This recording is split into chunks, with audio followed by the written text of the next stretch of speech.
नमस्कार, मैं रुचि पांडे आपका स्वागत करती हूँ हमारे खास कार्यक्रम धर्म दरबार में। हमारे देश में विभिन्नता में एकता है। देश में कई अलग अलग धर्म और अलग अलग धर्म को मानने वाले लोग भी रहते हैं। भारत देश में साईं बाबा को मानने वालों की भी हमारे देश में बहुत संख्या है। साईं कहाँ से आए, उन्होंने भक्तों के दिल में कैसे जगह बना ली।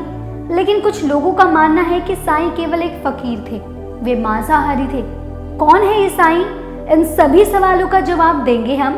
तो चलिए जानते हैं हम आज की इस रिपोर्ट में कि कौन है साईं। दीवाना तेरा आया बाबा तेरी शिरडी में, दीवाना तेरा आया बाबा तेरी शिरडी में। साईं बाबा को लेकर बहुत भ्रम फैला है। कुछ लोग इन्हें फकीर तो कुछ मुसलमान कुछ नामदेव पांडुरंग और कुछ साक्षात शिव का स्वरूप बताते हैं। अगर हम आचार्य चतुर्सेन का उपन्यास सोमनाथ पढ़े तो पता चलता है कि मुगल और अंग्रेजों के शासनकाल में ऐसा अक्सर होता था कि सूफी संतों के भेष में फकीरों को वहां के राजाओं की ताकत का अंदाजा लगाने के लिए भेजा जाता था। इनका काम सीमा क्षेत्र पर पहरेदारी करते हुए राजाओं की निगरानी करना। अगर आप गौर करेंगे तो आपको सूफी संतों की मजार शहर या गांव में ही मिलेगी, क्योंकि सीमा से उन्हें राजाओं की निगरानी करने में आसानी होती थी। साईं को लेकर कुछ लोगों का मानना है कि साईं केवल एक मुस्लिम फकीर थे, क्योंकि वे अधिकतर समय अपना मुस्लिम फकीरों के साथ ही बिताते थे।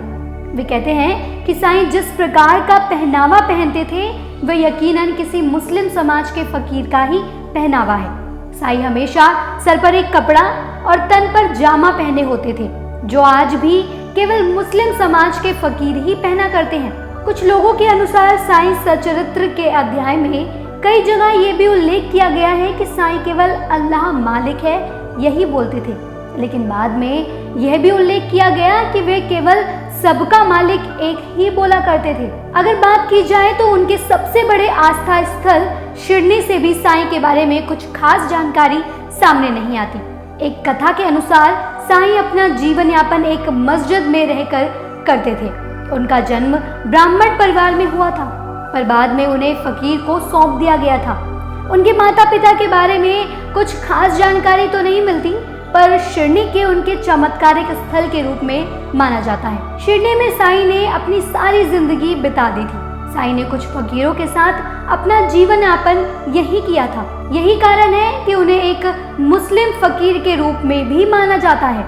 धार्मिक आस्था पर गौर किया जाए तो साईं को हमेशा सभी धर्मों को एक रखने वाले के तौर पर ही देखा गया है।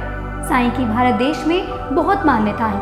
उनके धार्मिक स्थल में हिंदू मुसलमान दोनों के पवित्र पर्व मनाए जाते हैं। खैर जो भी हो, अगर कोई भी धर्मात्मा देश की एकता अखंडता को बनाए रखने में अहम भूमिका निभाता है तो हमें भी उसका पूर्ण रूप से सम्मान करना चाहिए। साईं बाबा को मानने वाले देश में बहुत हैं। हमें भी किसी के धर्म का विश्लेषण किए बगैर सबकी धार्मिक आस्था का सम्मान करना चाहिए। अभी के लिए मैं आपसे विदा लेती हूँ, फिर जुड़ूंगी आपके साथ दूसरी धार्मिक मान्यताओं को लेकर। तब तक के लिए आप देखना ना भूलें हमारा चैनल मीडिया दरबार। धन्यवाद।